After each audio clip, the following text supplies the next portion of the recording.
Hi friends, అస్సలాము అలైకుమ్, నమస్తే. అందరూ ఎలా ఉన్నారు? Welcome to my YouTube channel Begums kitchen. Quick and easy రెసిపీని వెతుకుతున్నారా? అయితే పదండి చేసేసుకుందాం చనా చాట్. ముందుగా ఒక గిన్నెలో మీకు ఎంత చాట్ కావాలో అన్ని శనగల్ని వేసుకొని నానబెట్టుకొని ఉంచుకోండి. ఇలా చాక్ పెట్టుకుంటే శనగలు ఇంకా త్వరగా నానిపోతాయి. ఇలా చల్లని వెదల్లో వేడి చాట్ తింటే మనసుకి ఇంకా ఆనందంగా ఉంటుంది కదా. ఇంకెందుకు ఆలస్యం, చాట్ ప్రిపేర్ చేసేసుకుందాం పదండి. చూసారా శనగలు ఎంత బాగా నానిపోయాయో? ఇప్పుడు వీటిని బాగా వాష్ చేసుకొని ఉంచుకుందాం. నేను ఇక్కడ ఒక ఉల్లిపాయ, ఒక పచ్చిమిరపకాయ, చిన్నవి 2 టమాటాలని తీసుకున్నాను. ఉల్లిపాయని ఇలా పొడవుగా కట్ చేసేసుకోండి. మిగిలిన పచ్చిమిరపకాయ ఇంకా టమాటాలని చిన్న ముక్కలుగా కట్ చేసేసుకోండి.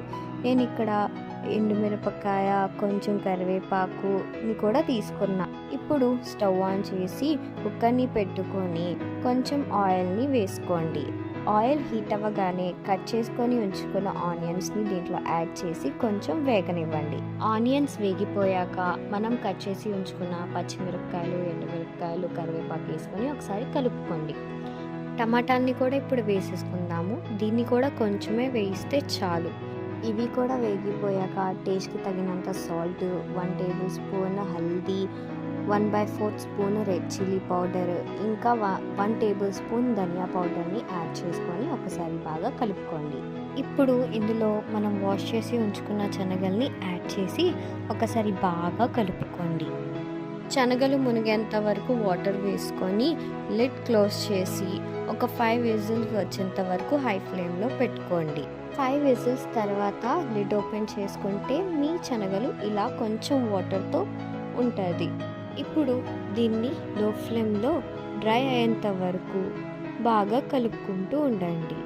మీకు ఒకవేళ డ్రై వద్దు, కొంచెం గ్రేవీగా కావాలంటే జస్ట్ ఒక 2 మినిట్స్ సిమ్లో పెడితే చాలు. శనగల్ని ఒక బౌల్లో వేసుకొని కొంచెం ఉల్లిపాయలు, కొంచెం కొత్తిమీర, కొంచెం మిక్చర్ వేసుకొని లెమన్ యాడ్ చేసుకుంటే చాలు. మన ఈజీ అండ్ క్విక్ అండ్ యమ్మీ శనగలు ఇస్ రెడీ. వీడియో నచ్చినట్టయితే లైక్ చేయండి, షేర్ చేయండి, కామెంట్ చేయండి, సబ్స్క్రైబ్ కూడా చేయండి. Thanks for watching.